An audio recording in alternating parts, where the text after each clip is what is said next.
Hello students. आज से हम लोग शुरू करेंगे क्लास 10 का मैथ्स का ट्रिग्नोमेट्री चैप्टर, जो बहुत ही ज़्यादा आपका कॉन्फ्यूजन चैप्टर है और बहुत ही ज़्यादा हार्ड बोल सकते हैं या फिर वास्ट चैप्टर है।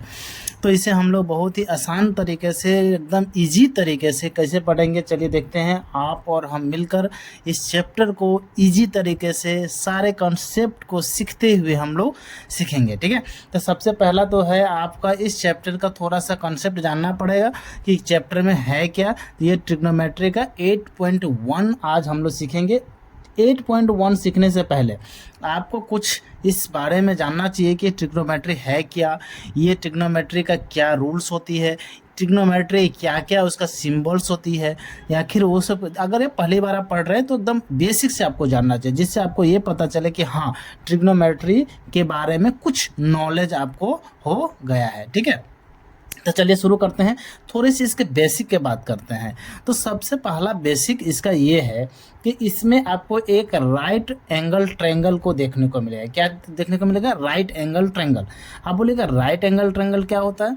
अब राइट एंगल ट्रायंगल का मतलब अगर बोलेगा what is right angle triangle, अगर कोई क्वेश्चन पूछे what is right angle triangle, तो बोलेंगे अ ट्रायंगल इन विच, लिख देता हूँ,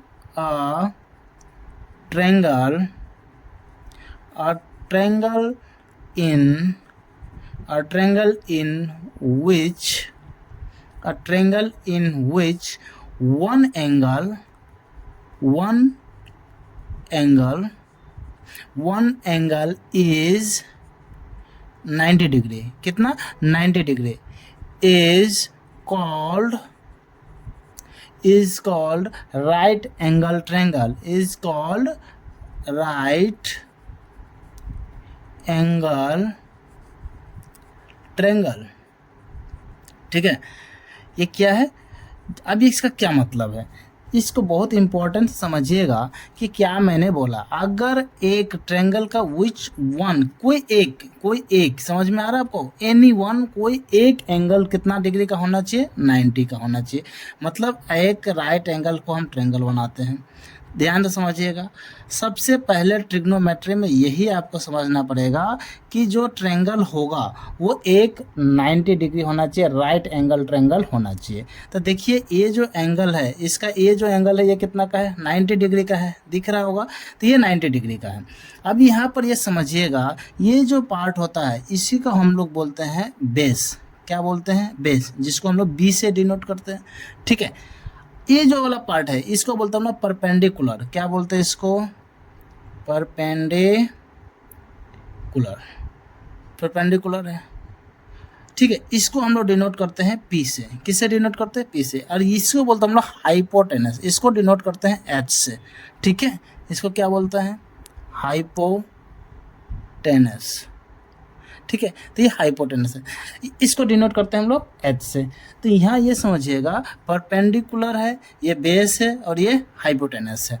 अब इसका क्या रिलेशन है आपस में, ये थोड़ा हम लोग समझते हैं। देखिए थोड़ा समझने वाला चीज़ है। ये जो हाइपोटेनस है और ये बेस है और ये क्या है? परपेंडिकुलर है। ये तीनों एक दूसरे का आपका रिलेशन में आता है। क्या रिलेशन होता है? देखिए ये जो एच है, अगर हम इस एच को, हाइपोटेनस को स्क्वायर कर दे, क्या कर दे? स्क्वायर। तो एच स्क्वायर जो होगा ये दोनों का स्क्वायर का प्लस हो जाएगा। देखो पी स्क्वायर और प्लस बी स्क्वायर। क्या मैंने बता रहा हूँ कि अगर h का बात करूँ तो h का जो स्क्वायर होगा, जो भी नंबर होगा, वो p स्क्वायर और b स्क्वायर का सम्स के इक्वल होगा। ये मैंने फार्मूला बताया। और भी आई इसको लगाइएगा, क्योंकि यहीं से सारा का सारा फार्मूला भी सामने निकल कर आएगा, ठीक है। हालांकि उतना जाने का ज़रूरत नहीं है, हालांकि ये वाला इम्पोर्टेंट बहुत ज़्यादा आ जाता है। तो इसको आप अच्छे तरह से समझिएगा। फिर इसके बाद हम लोग क्या करेंगे, आपका सारे का सारे, आप देखिए इसी फार्मूला को हम लोग कभी कभी देखिए हाइपोटेनस निकालना है तो यहाँ पर क्या बोला? P square plus B square. अगर आपको क्वेश्चन में ऐसा दे दे कि हमको परपेंडिकुलर निकालना है, तो परपेंडिकुलर निकालना है तो बेस को इस साइड जाना पड़ेगा या नहीं जाना पड़ेगा? तो क्या हो जाएगा? एच स्क्वायर क्या हो जाएगा? बी स्क्वायर इधर आएगा। तो इधर से देख मैं बताता हूँ, अगर बोलेगा परपेंडिकुलर निकालना है तो क्या होगा? बी स्क्वायर का सेट भेज देगा, तो ये हो जाएगा एच स्क्वायर माइनस में बी स्क्वायर, आया बात समझ में। अगर आपको बोला बेस निकालना है तो बेस का स्क्वायर क्या हो जाएगा आपका, तो बेस का जो स्क्वायर हो जाएगा ये फिर इधर चला आएगा, तो ये क्या आ जाएगा एच स्क्वायर माइनस में पी स्क्वायर। क्लियर है यहाँ तक। लेकिन एक चीज़ यहाँ पर और समझिएगा, अगर आप यहाँ से H square equal to P square plus B square है, यहाँ तक तो समझ में आया। अगर आप ये चाहते हैं कि यहाँ पर ए वाला जो पार्ट है स्क्वायर सिर्फ एच का मान चाहिए, तो सिर्फ एच का मान निकालने के लिए अगर ओनली एच का मान स्क्वायर नहीं है तो क्या करना है, एच स्क्वायर को हटाकर इधर में आप स्क्वायर रूट लगा सकते हैं और इसी को बोलता है P square plus B square. यहाँ से स्क्वायर हटा और यहाँ पर रूट के अंदर चला गया। सेम टू सेम इधर अगर आपको सिर्फ p का वैल्यू चाहिए तो क्या हो जाएगा, अंडर रूट ये हो जाएगा और ये हो जाएगा एच स्क्वायर और माइनस में बी स्क्वायर। फिर सेम इधर में b चाहिए, ओनली b का वैल्यू चाहिए, तो b का वैल्यू चलने के लिए क्या होगा, ओनली एच स्क्वायर और माइनस पी स्क्वायर रूट के अंदर में। क्लियर है यहाँ तक। यहाँ तक आप बात समझ में आ रहा है आपको। अगर ये वाला पॉइंट आपको समझ में आ गया तो तीन जो पॉइंट मैंने बताया, 1 पॉइंट, 2 पॉइंट और 3 पॉइंट वेरी वेरी इंपॉर्टेंट है आपको ट्रिग्नोमेट्री के लिए, समझिएगा बहुत ही ज़्यादा इंपॉर्टेंट है, क्योंकि ये सारे के सारे पॉइंट्स जो है आपका ये सब जो है कॉन्सेप्ट आप समझिएगा, रट जाइए अगर नहीं समझ में आ रहा है। हालांकि ये कैसे आया इसको बारे में भी हम लोग डिस्क्राइब कर सकते हैं, हालांकि उतना आपको ज़रूरत नहीं है। क्यों ऐसा मैं बोल रहा हूँ, क्योंकि ये जो पार्ट है ये आया कैसे है ये बड़ा बता दिया। आप देखिए 6, इसका 6 रेशियो होता है, कितना 6 रेशियो होता है। उस 6 रेशियो के बारे में थोड़ा सा जान ले, उसके बाद इसको आपको जानना है। हालांकि इसको याद कर लेना ही आपके लिए बेस्ट है, ठीक है। तो 6 रेशियो चलिए हम लोग समझते हैं क्या क्या है 6 रेशियो। उस 6 रेशियो के बारे में हम लोग बात करेंगे। क्लियर है। अब ये 6 क्या क्या रेशियो है चलिए देख लेते हैं। 6 रेशियो में सबसे पहला आता है आपका साइन। या तो आप साइन ए बोलिए या फिर साइन थीटा बोलिए, कुछ भी एक आप बोल सकते हैं, ठीक है। तो मैं इसको देख लेता हूँ। यहाँ देखिए रेट में ले रहा, सबसे पहले मैं रेशियो का बात करूँ तो मैंने ले रहा साइन, क्या लिया साइन। अब साइन ए बोलिए या फिर साइन थीटा बोलिए, दोनों का मतलब एक ही है। इसको थीटा बोलता है, ये क्या वाला वर्ड है थीटा, तो इसको थीटा बोलता है। अगर आप नहीं जानते पहले तो ये समझ लीजिए। तो साइन जो थीटा होता है वो होता है आपको परपेंडिकुलर। ये जो परपेंडिकुलर था यहाँ पर मैं एक बार और बना देता हूँ, ठीक है। देखा पी, ये जो है ये एच है, ये पी है और ये बी है, तो साइन थीटा हो जाता है पी बाई एच, यानी पी और एच को आप ऐसे करिएगा तो साइन थीटा का वैल्यू मिल जाएगा। यानी परपेंडिकुलर बाय हाइपोटेनस अगर करना है तो ये क्या मिल जाएगा आपका साइन थीटा का वैल्यू, कोई दिक्कत। उसी तरह इसका 6 वैल्यू है, ठीक है। उसके बाद आएगा आपका कोस थीटा, कोस ए भी कहीं भी मिल जाएगा तो कोई दिक्कत नहीं। कोस थीटा इसका होता है बी बाई एच, क्या होता है बी बाई एच, ठीक है। उसके बाद आएगा आपका टेन थीटा, क्या आएगा टेन थीटा। टेन थीटा का आता है P by B, perpendicular by base, perpendicular by base. Clear है। उसके बाद आपको आएगा कोट थीटा, क्या आएगा कोट थीटा। कोट थीटा, ये थीटा यहाँ लिखना भूलिए, theta cot theta equal to ये हो जाएगा, उसका उल्टा हो जाता है, ये हो जाएगा आपका बी बाई पी, क्या हो जाएगा बी बाई पी। उसके बाद जो आपका कोट का बाद आता है सेक थीटा, क्या आता है सेक थीटा। और सेक थीटा क्या होता है, ये जो सेक एक्चुअली होता है ये कोस से उल्टा होता है, समझिएगा। मैं अभी बताऊंगा सारा का क्या उल्टा होता है। ये जो होगा क्या होगा, ये एच बाई बी हो जाएगा। क्लियर है। और एक लास्ट जो होगा कोसेक थीटा, क्या हो जाएगा कोसेक थीटा। तो कोसेक थीटा क्या हो जाएगा, ये जो हो जाएगा आपका एच बाय पी होगा, क्या होगा एच बाय पी। क्लियर है। ये क्या होगा एच बाई पी होगा। अब देखिए एक चीज़ समझिएगा, ये जो साइन थीटा है ये साइन जो होगा ये कोसेक का उल्टा होगा। देखिए साइन का वैल्यू क्या रखा पी बाई एच, तो इसका उल्टा देखिए H by P. Same to same cos जो होगा वो सेक का उल्टा होगा, कोस का वैल्यू कितना है बी बाई एच, तो ये क्या है H by B. Same to same tan किसका उल्टा होगा कोट का। तो ये एक दूसरे का उल्टा होता है। उल्टा कहने का मतलब अगर जैसा मैं बोलूं कि अगर मैं ये बोल दूं, ध्यान से समझिएगा, सारा का सारा एकदम अच्छा से समझिएगा चीज़ों को, नहीं तो समझ में नहीं आएगा। देखिए साइन जो है किसका उल्टा होता है कोस का, कोसेक का। यानी हम ऐसा भी बोल सकते हैं कि साइन जो वैल्यू है, साइन जो वैल्यू है साइन थीटा है वो कोसेक का उल्टा होता है, यानी 1 बाई कोसेक हो सकता है। कोई दिक्कत है क्या, 1 by cosec, sine theta 1 by cosec का उल्टा होता है। तो ये वन बाई कोसेक हो जाएगा। अगर मैं यही बोलूँ कोसेक किसका उल्टा होगा तो साइन का, वाइस वर्सा हो जाएगा। तो ये किसका हो जाएगा, कोसेक। अगर मैं बोल दूँ कि कोसेक थीटा किसका उल्टा होगा तो वन बाय साइन का, क्योंकि साइन थीटा अगर कोसेक का उल्टा था, साइन किसका उल्टा हो जाएगा, कोसेक का। लेकिन इसमें से एक और चीज़ यहाँ पर ध्यान दीजिएगा तो आपको दिखाई देगा, अगर हम साइन को इस साइड कर दें तो यानी ऐसे लिख दे sine theta into cosec theta, sine theta into cosec theta, ये क्या बन जाएगा, ये 1 हो जाएगा। VVI है, इस चीज़ों को समझिएगा। तो sin theta into cosec theta equal to 1। तो देखिए एक चीज़ से मैंने 3 फॉर्मूला निकल के सामने आया। पहला चीज़ समझ में आया आपको, तो एक बार यहाँ से एक बार ये वाला ये 1 हम ले लेते हैं। सेम टू सेम इसका भी होगा कोस का। तो कोस का क्या होगा, आप देखिएगा कोस थीटा ये किसका उल्टा होगा, कोस होता है सेक का उल्टा, ये 1 बाय सेक हो जाएगा। सेम टू सेम सेक किसका उल्टा होगा, कोसेक का, तो sec theta equal to 1 by cos theta हो जाएगा, राइट। उसी तरह अगर हम सेक और कोस को एक साथ ही रख दें तो ये क्या हो जाएगा, cos theta into sec theta, और इक्वल टू क्या हो जाएगा, 1 हो जाएगा। यहाँ तक कोई दिक्कत है क्या। तो ये तीनों एक साथ रेशियो में देख सकते हैं, मतलब ये एक आ गया, ये दूसरा फार्मूला बोल सकते हैं, क्योंकि एक ही से डराइव होगा तो एक ही से निकला ना सारा, तो मैं एक चीज़ साथ रख रहा हूँ, ठीक है। थर्ड चीज़ जो क्या होगा मैं इधर बता रहा हूँ, ठीक है। तीसरा क्या था, टेन और कोट का। तो मैंने बता रहा हूँ टेन जो होता है, टेन थीटा जो होता है ये 1 बाई किसका होगा, कोट का होगा। टेन थीटा किसका उल्टा होगा, कोट का होगा। Same to same cot theta किसका उल्टा होगा, तो ये होगा 1 बाय टेन थीटा का।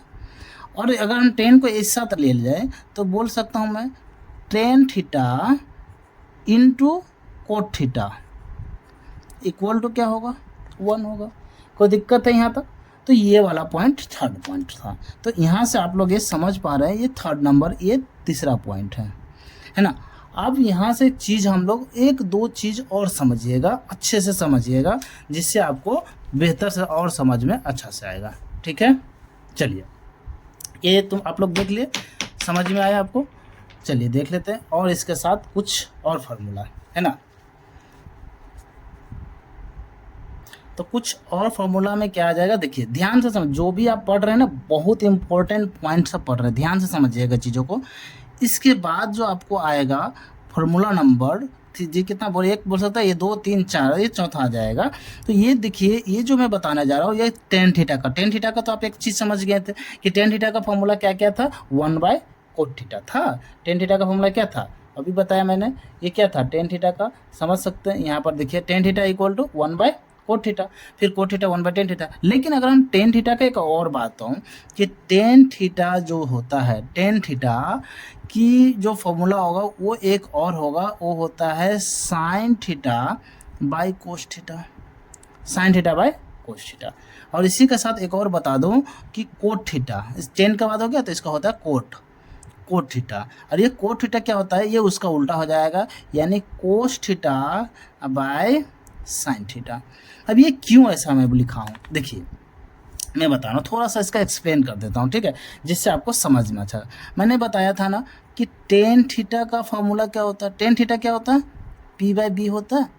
और मैं इधर में अगर मैं चीज़ों को एक्सप्लेन करूँ, प्रूफ कर दूँ, तो देखिए साइन थीटा, यहाँ पर क्या लिखा था साइन थीटा, और ये क्या होता है कोस थीटा, ये होता है sin theta by cos theta होता है। Tan theta equal to sin theta cos theta लिखा, तो साइन थीटा का वैल्यू क्या होता है P बाई एच, और कोस थीटा का वैल्यू क्या होता है B बाई एच। समझ में आ रहा, तो ये H और H कैंसिल आउट हो जाएगा, तो क्या बचेगा P बाई बी। तो टेन थीटा का वैल्यू P बाई बी था, अभी भी यहाँ भी साइन और थीटा और कोस को अगर हम डिवाइड दिया वहाँ से भी क्या निकला P बाई बी।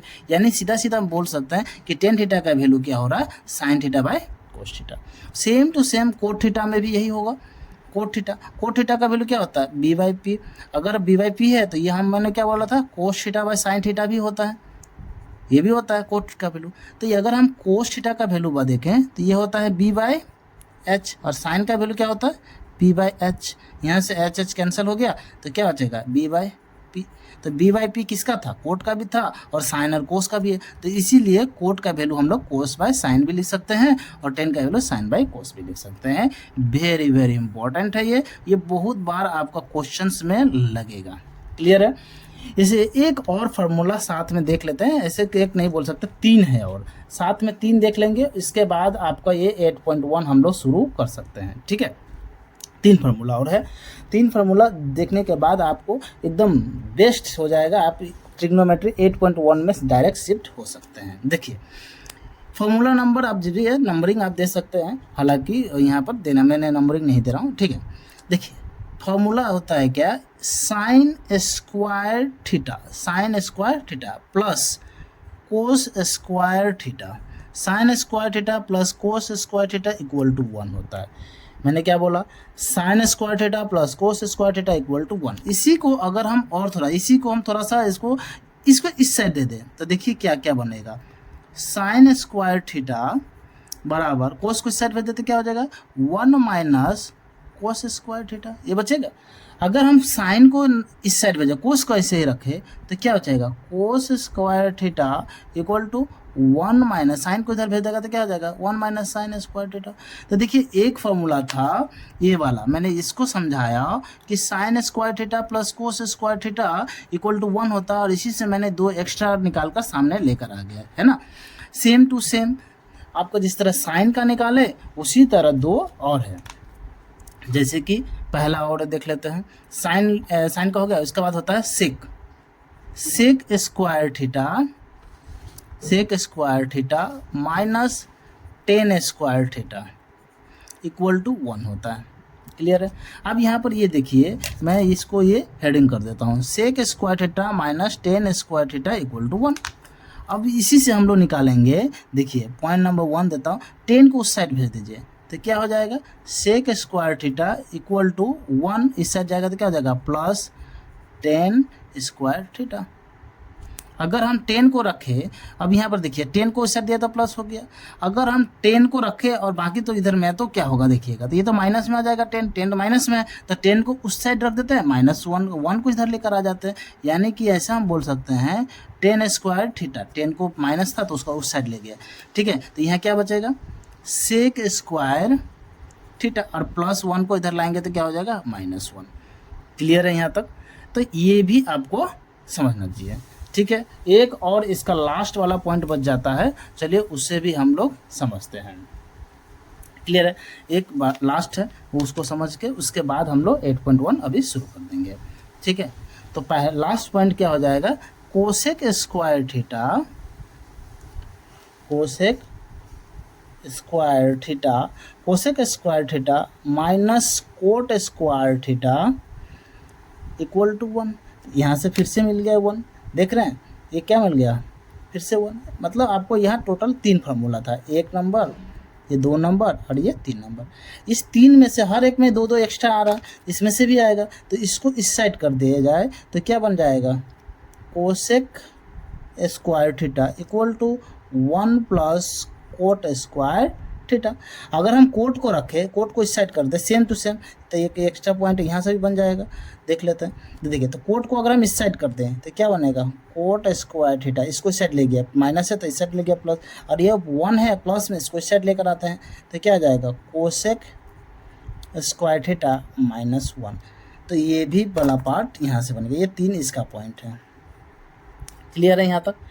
आप देखिए इतना पार्ट आप जान गए हैं, इतना समझ गए हैं, तो यकीन मानिए 8.1 आपके लिए एकदम हलवा है। ठीक है, एकदम हलवा, बहुत ही आराम से बन जाएगा आपका 8.1। ये तो आपका क्या था, एक आपका बेसिक बिल्ड हो रहा था कि आप समझे हैं, अभी क्या समझे हैं कि ट्रिग्नोमेट्री क्या होता है, इसका कितने पार्ट्स होते हैं, क्या फॉर्मूला होता है, ये मैंने आपको अभी बता दिया है। क्लियर है यहाँ तक। अब चलते हैं 8.1 पर। चलिए ठीक है, या फिर एक काम करते हैं, हम लोग नेक्स्ट वीडियो में जो क्या करेंगे 8.1 को देखेंगे। फिलहाल हम लोग, आप इतना लिखिए, कॉपी में लिख के याद कर लीजिए, फिर जब हम 8.1 करेंगे तो आप उसमें फिर से हम लोग देखेंगे। ठीक है, अगर अच्छा लगे लाइक कर दीजिए, सब्सक्राइब भी कर सकते हैं। चलिए, थैंक यू।